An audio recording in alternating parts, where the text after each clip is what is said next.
IHSG mengawali Agustus tahun 2026 dengan tren positif setelah mencatat kenaikan lebih dari 10% sepanjang Juli.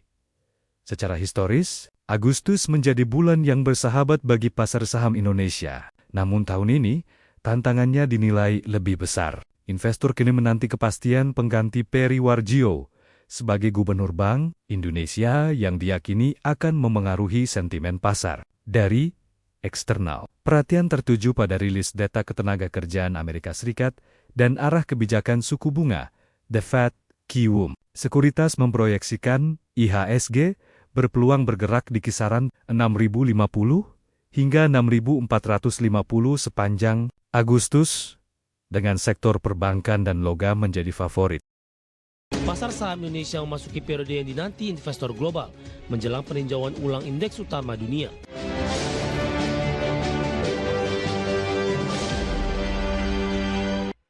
Topik pilihan pemirsa di mana pasar saham Indonesia memasuki periode yang dinantikan investor menjelang peninjauan ulang indeks utama dunia. Salah satunya adalah review MSCI pada Agustus 2026.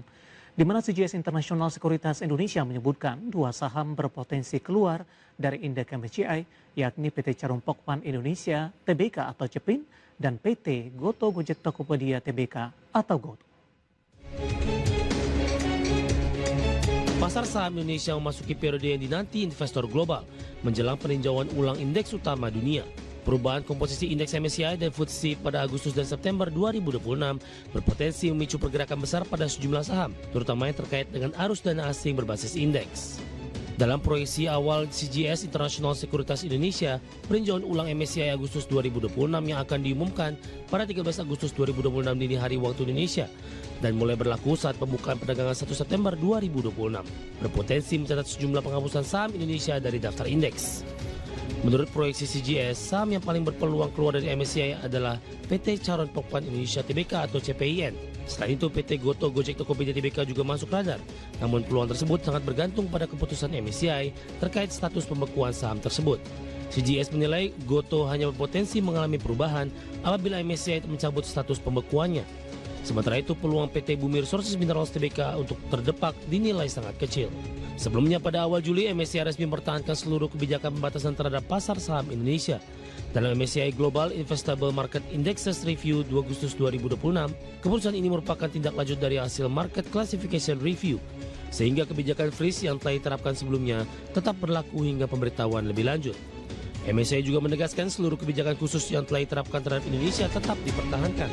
Meski demikian, status pasar saham Indonesia dipastikan masih berada pada kategori emerging markets. Berbagai sumber ada Channel. Informasi emiten pemirsa, PT Astra International Tbk atau ASI mencatatkan penurunan kerja di semester 1 2026. Laba bersih perseroan turun 19,22% secara tahunan dan pendapatan perseroan turun 3,03% secara tahunan. Dikutip dari Keterbukaan Informasi Bursa Efek Indonesia, PT Astra International Tbk atau dengan kode saham ASII mencatatkan laba bersih sebesar Rp12,5 triliun per semester 1 2026 atau turun 19,22% dari periode sama tahun sebelumnya di Rp15,51 triliun. Sejalan dengan laba bersih, pendapatan juga turun 3,03% menjadi Rp157,91 triliun di semester pertama 2026. Dari sebelumnya di Rp162,85 triliun di periode yang sama tahun lalu. Bisnis tambang dan alat berat, Astra Demolitori anak usaha UNTR mencatat laba bersih Rp2,7 triliun di semester 1 2026 atau turun 46% year on year dipicu minimnya penjualan emas dari tambang Martabe serta dampak penurunan alokasi rencana kerja dan anggaran biaya batu bara nasional yang menekan permintaan alat berat. Presiden Direktur PT Astra International Tbk, Rudi mengatakan, anjloknya laba perseroan di semester 1 2026 karena grup mencatat peningkatan kontribusi dari bisnis otomotif dan jasa keuangan.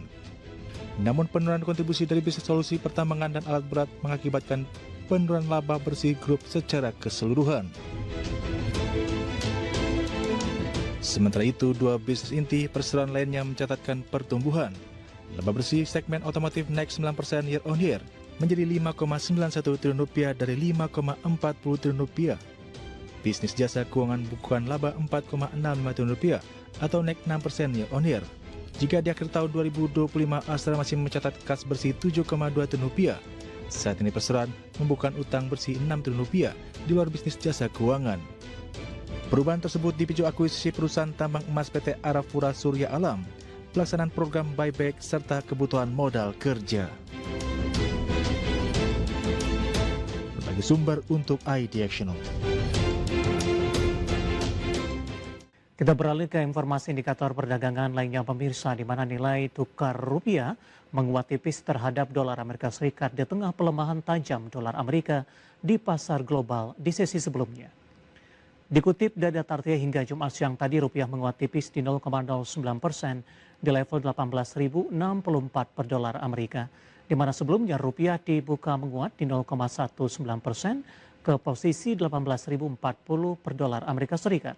Sementara indeks dolar Amerika pada pukul 9 pagi waktu Indonesia Barat terpantau menguat di 0,26% ke posisi 100,130. Meski menguat, indeks dolar Amerika masih berada jauh di bawah posisi perdagangan sebelumnya setelah di Kamis terpuruk 1,01% ke level di bawah 100, tepatnya di 99,864. Pergerakan rupiah jelang akhir pekan kembali mendapatkan angin segar pemirsa dari pelemahan tajam dolar Amerika di pasar global di sesi sebelumnya, di mana indeks dolar Amerika tertekan setelah pasar rilis data inflasi Amerika di Juni melandai ke 3,7% secara tahunan dan data pertumbuhan ekonomi Amerika tumbuh 1,5% di kuartal kedua 2026, melambat dari kuartal sebelumnya dan lebih rendah dari proyeksi pasar di 2,1%. Data tersebut kembali mempengaruhi ekspektasi pasar terhadap arah kebijakan The Fed setelah mempertahankan suku bunga di pertemuan pekan ini. Kita akan coba update seperti apa pergerakan nilai tukar rupiah terhadap sejumlah mata uang utama berikut ini. Dapat Anda saksikan grafis di layar televisi Anda pemirsa. Pergerakan nilai tukar rupiah terhadap dolar Amerika Serikat semakin menguat ke 18.040 rupiah. Kemudian terhadap euro di 20.676 rupiah, pound sterling di level 24.273 rupiah dan di Jepang di 112,51 rupiah. Informasi komoditas pemirsa, harga minyak turun jelang akhir pekan namun tetap berada di jalur kenaikan bulanan. Harga emas bergerak tipis dan masih bertahan untuk mendekati level 4.100 dolar Amerika per troy ounce. Sementara harga batubara berbalik melemah usai naik tajam dibayangi pelemahan harga minyak. Harga minyak turun Jumat pagi waktu Asia, namun tetap berada di jalur kenaikan bulanan karena lebih dari banyak pasokan mengalir melalui titik-titik penting maritim, meskipun tidak ada terobosan besar dalam pembicaraan antara Amerika dan Iran. Mengutip Reuters, harga Brent turun 1,03 dolar Amerika atau 1,2% menjadi 88 dolar Amerika per barrel. Minyak mentah WTI Amerika turun 1,50 dolar Amerika atau 1,8% ke 82,09 dolar Amerika per barrel. Secara bulanan, Brent dan WTI diperkirakan akan naik sekitar 20%.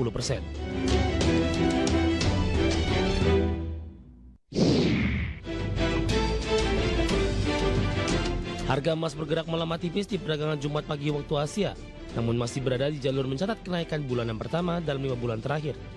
Kenaikan harga emas didorong meningkatnya minat terhadap aset safe haven setelah The Fed mempertahankan suku bunga acuannya di pertemuan terakhir. Selain itu, pelaku pasar juga mencermati perkembangan konflik Amerika Serikat dan Iran yang makin meluas ke beberapa negara teluk.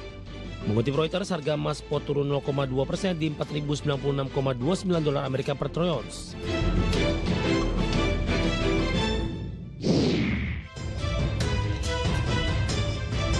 Harga batubara jatuh setelah menguat signifikan 3,5% di Rabu. Merujuk referentif, harga batubara di perdagangan Kamis waktu setempat ditutup di 134,05 dolar Amerika per ton, jatuh 1,07%. Penurunan harga batubara disebabkan harga minyak turun hampir 2% di penutupan Kamis.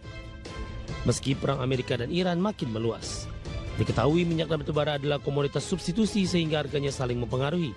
Sementara China melaporkan harga batubara termal di mulut tambang China cenderung stabil. Meskipun beberapa tambang menaikkan melemah di 1,51% di level 82,34 dolar Amerika per barrel. Nikel melemah di 0,10% di level 17.279 dolar Amerika per metrik ton. Emas melemah di 0,61% di level 4.075 dolar Amerika per troy ounce. Sementara CPO melemah di 1,06% di level Rp4.634 Malaysia per tonnya.